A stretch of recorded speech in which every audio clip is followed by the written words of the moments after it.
Tenemos un nuevo proyector. Ese proyector es del local. Sí. Es un proyector del local. Sí. Es rico. O circ. No, chicos, si queréis podéis tomar algo, lo que fuera, pero... Asiento. Podéis tomar asiento, que es lo más guay. Hemos pasado toda una Semana Santa sin vernos igual, ¿no? La semana pasada muchos de vosotros no estabais y nos fuimos ahí a un parquecito, el domingo de Resurrección. Y me gustaría coger uno de esos puntos de la Semana Santa, porque hace 2 semanas hablé de algo que fue de la entrada también de Jesús y quería retomar una parte que me ha encantado. Y quiero que veamos una parte en la que el Antiguo y el Nuevo Testamento se juntan de una manera poética. Y a mí me encanta esa poesía, porque me da la sensación de que Dios, artísticamente, es alguien que se preocupa de este tipo de rimas. Y hay una parte que me suena mucho y que me intriga mucho del Nuevo Testamento, que por un lado vemos que Jesús intentaba cumplir profecías. Pero por el otro lado, o sea, como decía, como intentaba hacer lo que estaba escrito, en esto es necesario que yo haga y tal. Yo me imagino a alguien dentro de ese momento y alguien que sepa el Antiguo Testamento, ¿cómo percibiría esos guiños? Diría, esto se parece a... Espérate, esto se parece a algo. Y yo quiero centrarme hoy en una de estas cosas que se parecen Quiero que nos vayamos a Juan 12. Vamos a leer un momentito. Vamos a leer Juan, Zacarías y nos vamos a pasar por 1 Samuel 25. Pero empezaremos en Juan 12.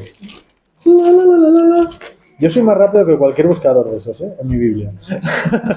Eres un básico. Soy papérico. Juan 12. Juan 12. Parece una de sobra también. Vamos a ayudar a... Ay, pobrecina. Ay, con el dedo la pobre. Gracias, Dani. Gracias.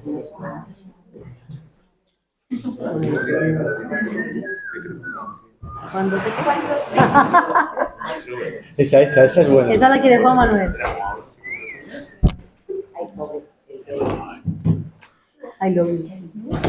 Dani se tiene que ir, pero vamos a hacer como si no se viera. Como si no nos diéramos cuenta, Dani, que te vaya bien. Gracias por todo. ¿Ya? Gracias a ti, tío. Uy, está pasada. Igual.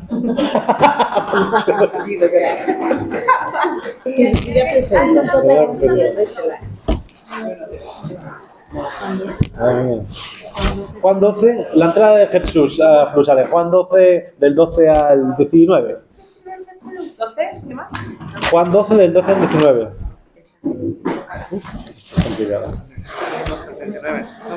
Del 12 al 16. Leo, ¿estáis todos más o menos? Juan 12, 12, 16. El siguiente día, grandes multitudes que habían venido a la fiesta, al oír que Jesús venía a Jerusalén, tomaron ramas de palmera y salieron a recibirle y clamaban: Hosana, bendito el que viene en el nombre del Señor, el Rey de Israel. Y halló Jesús un asnillo, aquí dice un asnillo, no sé qué, un borrito, sí, y montó sobre él como está escrito, Zacarías 9, no temas, hija de Sión, he aquí tu rey viene, montado sobre un pollino de asna. Estas cosas no las entendieron sus discípulos al principio. Pero cuando Jesús fue glorificado, entonces se acordaron de que estas cosas estaban escritas acerca de él y de que se las habían hecho. Sigue hablando un poco. Quiero que nos fijemos en los detalles. Esta es una parte en la que se encuentran todos los evangelios. Entonces vamos a hacer voy a hacer un pequeño repaso por lo mismo que dice en los otros evangelios para que nos fijemos en los detalles. Al detalle. Voy rápidamente a Lucas, voy a leerlo. Quiero que os intentéis buscar qué es lo que no está. Teniendo enfrente Juan 12, yo voy a leer Lucas 19 y quiero que os fijéis en lo que no está. ¿Cómo se complementa? ¿Cómo es complementa? Para aquellos que vienen. ¿Cuándo dice del 35 al 37? Cojo solo los versículos que están importantes para esto. Y lo trajeron a Jesús. Y habiendo echado sus mantos sobre el pollino, subieron a Jesús encima. Y a su paso tendían sus mantos por el camino. Y cuando llegaban ya cerca de la bajada del monte de los olivos, toda la multitud de los discípulos, gozándose, comenzó a alabar a Dios a grandes voces por todas las maravillas que habían visto, diciendo, bendito el que viene en nombre del Señor, etc. ¿Cuál es la diferencia? ¿Cuál es el punto que añade esta visión? La celebración. ¿Cómo? Como la celebración. Celebración, vale, ¿qué más? En mantos, fijémonos, metámonos en la historia, mantos, guay. Los discípulos arrojan mantos delante de él. Me lanzo a otro punto, Marcos 11. Marcos 11 del 7 al 10. Vamos a fijarnos, teniendo a Juan delante, Juan 12, ¿qué es la diferencia? Y trajeron al pollino a Jesús y echaron sobre él sus mantos y se sentó sobre él. También muchos tendían sus mantos por el camino y otros cortaban ramas de los árboles y las tendían por el camino. Y los que iban delante y los que venían detrás daban voces diciendo, Hosana, bendito el que viene en el nombre del Señor. Bendito al reino de nuestro padre David que viene. Hosana en las alturas. En la imagen hay algo que complementa. Las ramas. Vale, perdón, Joder. Pone el manto sobre el... Es que no te comprendo. ¿Sobre Jesús también o sobre el asno? En Lucas ponen mantos sobre el pollino, pero los que pudieron poner mantos sobre el pollino fueron los discípulos. Porque en Lucas se centran en los pollinos, o sea, en los pollinos, en los discípulos. Se centran en los pollinos, Pero después la gente también ponía... Después la gente, a su paso, lo que vemos en este capítulo que enriquece es que de repente también la gente se suma en este wow, en este hype. Y que caminan por delante y por detrás, ¿no? Hay gente por delante y por detrás, por delante ponen los mantos y también añaden ramas. Las ramas. ¿Puedes durarme el segundo? El segundo, claro. Y después el tercero. Y lo trajeron a Jesús, y habiendo echado sus mantos sobre el pollino, los discípulos, bueno, porque antes viene, y antes cuando desatan el pollino, sus dueños le dijeron, ¿por qué desatáis el pollino? ¿Quién? Los discípulos. Ellos dijeron, porque el Señor lo necesita. Y lo trajeron a Jesús, y habiendo echado sus mantos sobre el pollino, subieron a Jesús encima. Como un bebé. Y a su paso tendían sus mantos por el camino. Cuando llegaban ya cerca de la bajada del monte de los olivos, toda la multitud de los discípulos, gozándose, comenzó a alabar a Dios a grandes voces por todas las maravillas que habían visto. Es diferente a Juan, donde dice que halló Jesús un asnillo y montó sobre él. O sea, Jesús se montó sobre él. Ah, Y en este dice verdad. que los Lo discípulos montaron. montaron. Sí. Muy bien, muy bien. Y también... Se me ha ido. Y también se deje.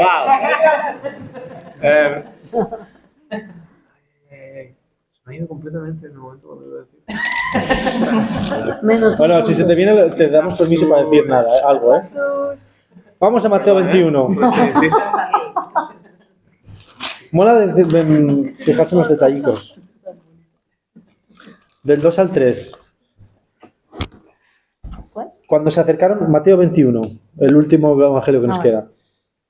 Cuando se acercaron a Jerusalén y vinieron a Betfagé, al monte de los olivos, Jesús envió 2 discípulos, diciéndoles, id a la aldea que está enfrente de vosotros, y luego hallaréis una asna atada y un pollino con ella, desatadla y traédmelos. Y si alguien os dijere algo, decid, el Señor os lo necesita, y luego los enviará. ¿Qué es lo que añade? Que Un la- asna. el asna. Espérate, ahí de repente hay un asna y un pollino. No, pero Él los manda y dice, están atados allí. Ujú. Sí, pero agrega un nuevo integrante que es un asno. Es como el flashback de la historia. Sí. Antes era solo el pollino, ¿no? Vamos a pintar un poquito el cuadro. Un pollino Exactamente. de asna, ¿no? Y ahora es un asna. Ahora aparecen 2. Parece una Dice asna, que en vez de decir, pollino. se nos han encontrado un pollino, dicen asna y pollino. Curioso. Vamos a preguntarnos, vamos a tener estas preguntas en barbecho. ¿Por qué se diferencian y cuáles son las diferencias? ¿Vale? Dime. Eso que continúa la historia después con la entrada de Jesús. Esto solo de cuando Jesús los envía, ¿no? Sí, bueno, después la entrada. Esto aconteció para que se cumpliera lo dicho por el profeta, que Zacarías 9, bla, bla, bla, bla, bla, un pollino, hijo de animal de carga, y los discípulos fueron y hicieron como Jesús le mandó, trajeron el asna y el pollino, y pusieron sobre ellos sus mantos, y él se sentó encima. Ah, eso es lo que yo decía. Había una multitud de discípulos. Sí, Como que a lo mejor incluso era un montón. exacto. Como que exacto. eran miles, igual. Un colectivo de discípulos, claro. Hasta donde sabemos llegan hasta allí y les manda Jesús a los discípulos, porque a los que estaban siguiéndole, que hicieran esto, que se adelantaran los discípulos a la casa y se encontraran un asno, y aquí aparece asna y pollino, y que le dijeran, oye, al dueño, que los necesitamos. Los pillan, se lo llevan, en un relato dice que montan a Jesús encima, en otro, 3 de ellos dicen que se monta él, pero ellos ponen parte de sus mantos sobre el pollino para que él amortigüe, y después otros, los discípulos, que son los que empiezan la carrera, empiezan a poner el manto por delante de él. Se va juntando la gente y van añadiendo mantos, se van añadiendo ramas, y empieza a haber multitud más grande, se van juntando, va entrando en Jerusalén, la gente va saliendo de afuera de Jerusalén. Hosana el que viene, todo esto empieza a ser una especie de mantra que se va uniendo, que cada vez se va a hacer más grande. Y esta es la entrada triunfal que tenemos vista desde los 4 puntos. Quiero leeros lo que dice Zacarías, el penúltimo profeta, justo antes de Malaquíes. Y dice, en la profecía de la que hablaba, alégrate mucho, hija de Sión, es decir, pueblo de Israel. Da voces de júbilo, quedaos con esta. Hija de Jerusalén, Zacarías 9, del 9 al 10. Porque he aquí tu rey vendrá a ti, justo y salvador, Yeshua, humilde y cabalgando sobre un asno, sobre un pollino, hijo de asna. Y luego va hablando de Efraín, destruiré carros. Aquí sacamos 3 cosas de Zacarías 9. Uno, que este hombre será humilde, otro, que acabará con la guerra, y otro, que anunciará la paz.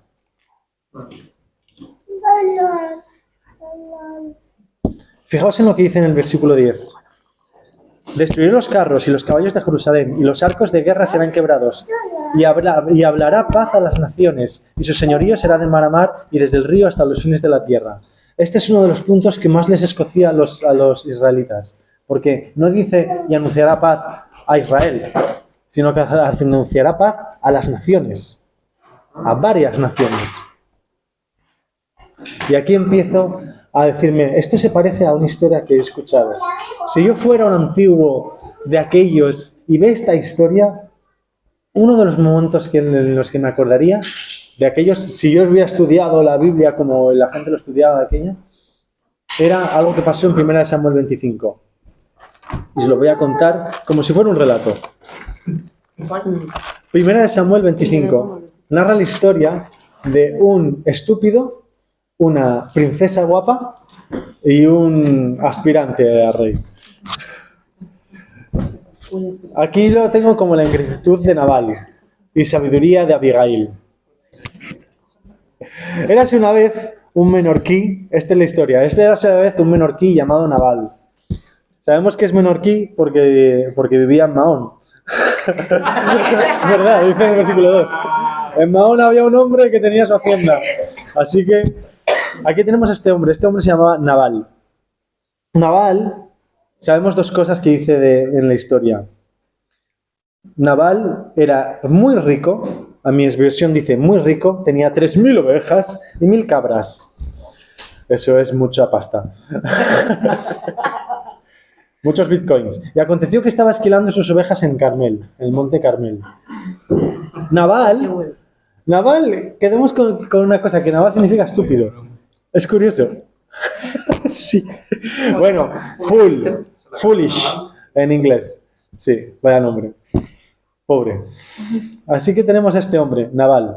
Este Nabal estaba casado con una mujer, Abigail. Ay, Abigail. Aquella mujer era de buen entendimiento y de hermosa apariencia. Era lista y guapa. Pero el hombre era duro y de malas obras. No sabemos por qué está con él, a lo mejor porque es rico. Abigail significa 2 cosas. Abi viene de Abba, de papi, y Gail es gozo.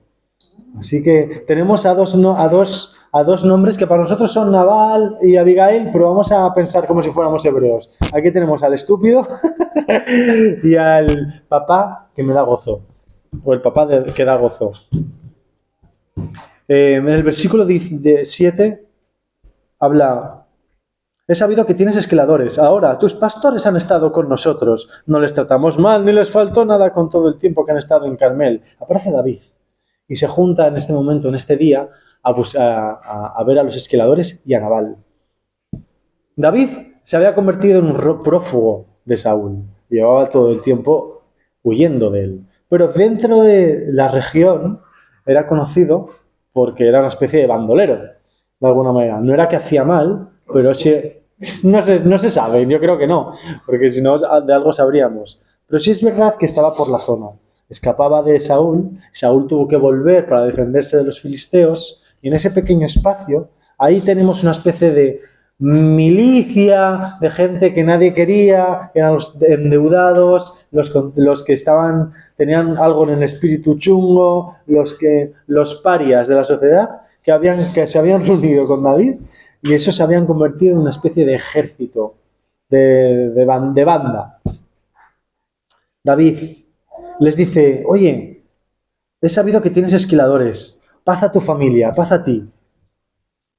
Pregúntate a los criados y ellos te lo dirán. Hallen por tanto estos jóvenes gracia en tus ojos, y te ruego que nos des de lo que tuvieres a mano de tus siervos. Y a David, en la época de la trasquilación, no tan solo se trasquilaba, sino que se sacrificaban los animales que no eran buenos, digamos, suficientemente buenos. Era una época de cambio, de cosecha, digamos, si fuera a palabras de alguien que siembra. Se está sacando lana. ¿Nos puedes dar un poco? Esto es lo que sonaría. Y el estúpido, el Nabal, dice: voy a sacar yo de lo que yo y los míos nos merecemos para dártelo a ti. En versión. Le dice en el versículo 13, se lo dice a David, y David dice: vale, a las armas. Envió en principio 10 personas y vuelve con 400, armados. Y uno de los siervos de Nabal, que ha visto esto, corre a Abigail, a la que dice: mi padre es gozo. Y le dice: señora, Nabal ha respondido esto a David. Y la señora, que no es tonta, le coge pan y vino, carneros, grano tostado, que debe ser como Kellogg's, pasas, higos secos, y lo cargó sobre asnos. Quedemos con los detalles. Y se va al encuentro de este hombre. Abigail ya no se convierte no tan solo en la mujer ni en la princesa, no es la lista ni la guapa, se convierte en la abogada. Se encuentra con David en el versículo 24 y 25 y se echa a sus pies y dice: Señor mío, sobre mí sea el pecado, mas te ruego que permitas que tu sierva hable a tus oídos y escucha las palabras de tu sierva. No haga caso ahora, mi señor, de ese hombre perverso de Nabal, porque conforme a su nombre así es. Estúpido. Él se llama Nabal y la insensatez está con él, mas yo, tu sierva, no vi a los jóvenes que tú enviaste.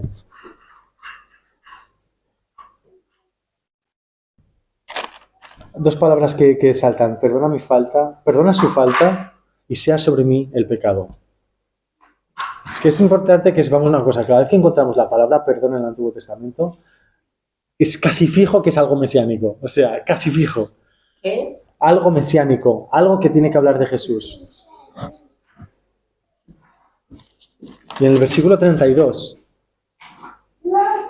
dice: y dijo David a Abigail. David recapacita frente a lo que hace Abigail y dice: bendito sea Jehová, el Dios de Israel, que te envió para que hoy me encontrases. Y bendito sea tu razonamiento, y bendita tú que me has estorbado hoy de ir a derramar sangre y a vengarme por mi propia mano. Sube en paz a tu casa, porque te he escuchado y te he hecho gracia. En la versión de la Reina Valera dice: sube en paz a tu casa y mira que he oído tu voz y te he tenido respeto. Pero realmente habla de la palabra gracia ahí dentro. ¿Cómo acaba la historia? Pues la historia acabará al final del capítulo el estúpido muriendo 10 días después y David casándose con Abigail. Un happy ending total. Y yo creo y no sé si os habéis dado cuenta un poco del símil que nos estamos encontrando entre la entrada de Jesús a Jerusalén y esta historia. Todos pudimos ser Nabal. Todos fuimos estúpidos en su día. Pero vino una Abigail a pagar nuestras deudas. Una Abigail es alguien como nosotros. Por eso tuvo que encarnarse Dios, Jesús. Esa es la historia que artísticamente yo vería si hubiera estado pendiente y tuviera la historia de Abigail en mi cabeza, viendo a Jesús entrar. Y no es tontería que entraran 2 pollinos. No es tontería que lo hará de Zacarías, pero tampoco es tontería que en esta historia la que estuviera encima de los pollinos no fuera ni otra, ni más ni menos que la abogada del estúpido. Y esta chica, la abogada, tampoco es coincidencia que su nombre sea Mi padre es gozo. Porque lo importante de todo esto, y lo que no habla esta parte de 1 Samuel, pero sí habla la entrada de Jerusalén, es que el gozo fue puesto delante de él. Fue un momento de gozo cuando entró Jesús. Fue un momento triunfal en Jerusalén.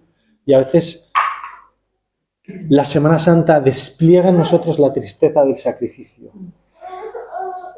Pero no deja de ser un acto de gozo. Cuando dice en la Biblia que Jesús, por el gozo que fue puesto delante de él, menospreció el sufrimiento y menospreció el oprobio, como la vergüenza, él tuvo un gozo delante de él que le valió más. Dice Santiago que por fin la misericordia triunfa sobre el juicio. Y esto es la entrada de Jerusalén, esto es lo que significa para mí. Y poéticamente, yo veo en Abigail un símil, una metáfora de nosotros. Veo que nosotros, en cierta manera, fuimos estupidillos. Fuimos tontos, a lo mejor, fuimos ingenuos. Y no fue una ingenuidad lo que le dijo, estuvo en su derecho. No le dijo nada, no sé, ilegal, o no fue una mala persona por lo que dijo. Le dijo, ¿por qué tengo que entregarte yo? O sea, es de mis cosas. O sea, estaba empleando su derecho. Y a veces pienso, y aquí es donde digo yo que el final no se corresponde, no es metafórico, no se corresponde a las 2 partes de la misma manera. Porque el final cambia, yo estaré en esas bodas. Yo seré esa Abigail, tú lo serás. Y Dios lo que nos ha prometido es que estaremos en esas bodas. Dentro de eso.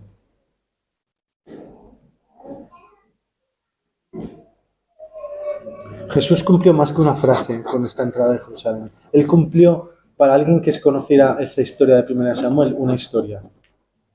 Y la encajaría dentro. Y esto en su día no lo veían los discípulos. Los discípulos eran los que estaban entregando en pleno gozo, ¿sabes? Sus mantos, posiblemente en paños menores, poniendo sus mantos delante de un pollino para que fuera pasado y a saber si los podrían recuperar, pero la situación era de tal gozo que les importaba poco estas cosas. Y cuando pienso en nuestra forma de mirar el Nuevo Testamento, estas historias aburridas, ¿no? Estas historias a veces que pasan delante de nosotros muy rápido porque ya las hemos visto y oído, intentamos sacar racionalmente los conceptos, no somos conscientes de la poesía que está en ella encontrada. Y hay algo que se esconde en el Nuevo Testamento que me intriga mucho, que es cuando habla Jesús, que dice, mira, yo a vosotros os hablo de manera abierta, pero hay otra gente que verá las cosas que vosotros veis y no tienen ni idea. Están más perdidos que perdidos y vosotros ya estáis perdidos. Ya me estáis preguntando qué significan las parábolas, por qué estoy haciendo lo que estoy haciendo, por qué lo hago de esta manera. Sin embargo, el escriba ya está dándose cuenta de que este hombre estaba cumpliendo profecías. A veces nos da la sensación de que Jesús era un revolucionario con el Nuevo Testamento. Y él dice que fue a cumplir el Nuevo Testamento. Y para mí, encontrar esta poesía es de las cosas más bonitas que puede encontrarse, porque alguien que está viendo esto se da cuenta de que alguien que obedece a un plan mucho mayor, más que las circunstancias, está por encima. Y esta es la parte, para mí, gloriosa de unir dos historias. Que en ambas te encuentras que el mismo Dios que es capaz de ordenar y de hacer que Abigail se encuentre justo con 400 hombres y que tenga la fortuna de ser escuchada por David y que tenga la fortuna de que haya cambiado la idea de David, es el mismo Padre que me escucha a mí y yo tenga la misma fortuna de que Él cambie el juicio que Él tenía por mí, que yo merecía, que tú merecías, que le ha convertido en algo digno de gozo, digno de suficiente gozo. Ahora mi pregunta es, ¿hasta qué punto nosotros nos gozamos en eso? ¿Hasta qué punto nosotros necesitamos más para que Dios satisfaga mis necesidades drogadícticas casi de gozo? ¿Hasta qué punto necesito una inspiración, una raya de gracia para el momento en vez de una justificación de que lo que ha hecho es suficientemente gozoso o bueno o necesario para que eso me baste? Hay una canción que hacía una amiga nuestra que muchos conocéis que es la mujer de John Hill, que se llama Marcela. En su tiempo componía canciones muy bonitas. Y una de ellas tiene unas frases que es preciosa. Y ella es una persona que no le gusta estar delante y como que se contenta con estar a la sombra de su marido. Y todos los que hemos tenido el honor de conocer a esta pareja y a esta familia, pues la tenemos mucho en el corazón. Y su canción era que empezaba hablando de otra historia de la Biblia. Dice, con un solo tocar, con un solo rozar el borde de su presencia, mi alma se sacia. Con un solo sentir, con un solo vivir, con un solo percibir un destello de ti, mi alma se sacia. Porque es que mi alma vive en ti. Y cualquier cosa, por pequeña que sea, de la gracia, es mucho más de lo que mi alma prácticamente intenta encontrar por tus caminos. Y muchas veces me recuerda el que yo exijo de Dios demasiadas cosas. Exijo de Dios demasiadas cosas viendo todo lo que Él me ha dado previamente. Y a veces esto me incita a pensar en lo egoísta que soy, en lo mucho que reclamo mis derechos como hijo delante de Dios, cuando me da la sensación de que hay una especie de espíritu de hermano mayor que se crece en mí, ¿sabéis? De rabia, de rencor, porque no me doy cuenta de todo lo que tengo acceso y no lo disfruto. Y pienso que no soy digno de que sacrifiquen un cerdo o un lechón, un cordero grande, ¿sabes? Como en la historia. Y yo creo que yo necesito realmente, me pongo a pensar, relativizo mi vida y digo, es que yo necesito muy poco de ti. O sea, sé que no puedo vivir sin ti, pero no necesito más que todo lo que hiciste en la cruz para convencerme. Ya me convenciste. Y miro, y con esa reflexión miro mi vida. Y pienso, ¿cuánto de mi vida se satisface de esa gasolina de gracia? Que pasó hace un montón de tiempo, ya olvidada, pero que de alguna manera como que me hace descansar en el presente. ¿Cuánto de eso justifica el que pueda reírme, ¿no? En medio de mis circunstancias chungas? ¿Cuánto de eso hace que pueda encontrar descanso en la alabanza, en la gratitud, en el mero nombre de Jesús, el Salvador? Y yo quiero, bueno, una de las cosas que tenía en el corazón era recordarme a mí y recordarte a ti el gozo que se nos ha puesto delante de nosotros. No hay podemos hablar de 1000 historias más, de cómo sentirnos mejor, de cómo escuchar más a Dios, de cómo explotar los dones, pero todo eso es un suspenso absoluto si la gracia de Dios y de la cruz y de lo que yo soy enfrentado a lo que Él fue, no rinde en un beneficio de gozo. O sea, no me hace pensar, soy un afortunado. Eres un afortunado. Yo soy un afortunado. Y realmente lo pienso y digo, Dios, es que quiero no necesitar más. Quiero no necesitar más. Quiero saber lo divertido que debe ser pasar hambre esperando a que tú vengas. O quiero saber lo emocionante que puede ser esperar a que tú sanes. A que tú sanes. No a que yo a que tú sanes. Quiero saber lo emocionante que puede ser volver a pasar por delante de alguien por el que yo le ofrecí o pensé que Dios tú ibas a hacer algo y no lo hiciste. Quiero saber cómo se mueven mis entrañas por el dolor de las cosas que yo sé que tú has prometido y todavía no has cumplido. Porque yo sé que esa es la entrada estrecha para mí. La entrada estrecha es no ceder. La entrada estrecha es no pensar que necesito otro truco de magia de los cielos para pensar, para convencerme, para animarme, para motivarme, para hacer algo dentro de mí. Y pienso en un salmo que ya hemos visto hace poco, que era alaba alma mía, oh Jehová, y no olvides ninguno de sus beneficios. Alaba alma mía a Jehová. Veo toda la historia de Israel y me recuerdo lo fácil que es que olvidemos.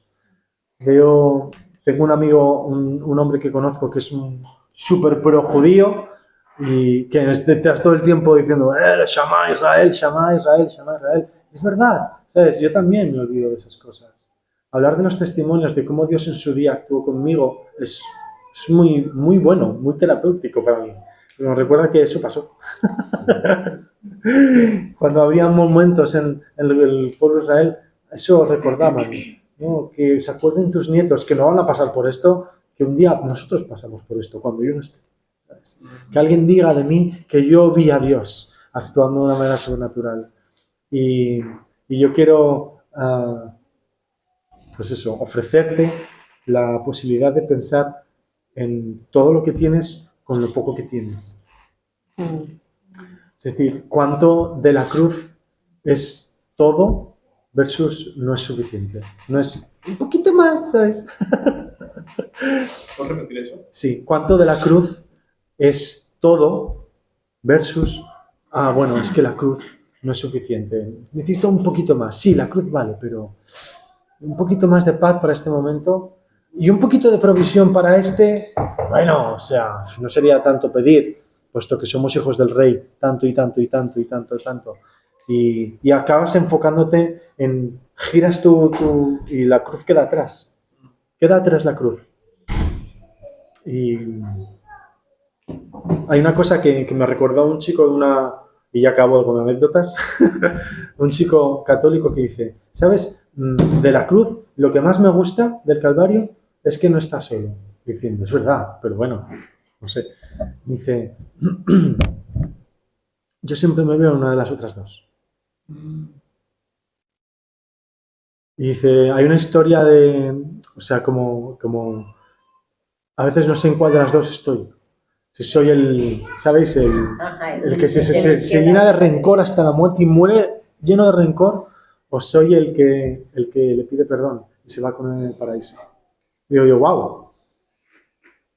Y me hace pensar, ¿no? Y yo creo que tú también pienses en ti, en qué punto, o sea, en qué punto nos hemos desligado nosotros de la cruz y hemos dejado de pensar en que esa cruz, él no era el único que sufría, ¿no? Habían otros gritos. Y en esos gritos está mi incongruencia, las veces que he esperado que Dios hiciera algo y no lo hizo, etc. Y esto me llena la sangre, me la calienta, o esto me hace que me rinda ante Él y le pida ayuda. Y nada, quiero invitarte a cerrar los ojos un momento y que te lleves estas tres cosas. Hemos pasado por la entrada de Jerusalén, hemos pasado por Zacarías 9, hemos pasado por 1 Samuel 25. No te creas el hecho de que Dios tiene que hacer algo sobrenatural contigo para pensar que no eres arte o no eres un poema de Dios. Y yo me lo digo a mí también. Alma mía, no te creas que por mis fallos o por mis pecados o por mi indiferencia o por mi frialdad no me merezco ni hablarte. Dios. Alto fue el precio. Porque frente a ese pensamiento que a mí me llega a veces y que a lo mejor a ti te llega a veces, hay una promesa de la que yo me agarro como clavo. Que es decir, que vosotros sois hechura suya, creada en Dios para buenas obras, las cuales Él predispuso de antemano para que anduviéramos en ellas.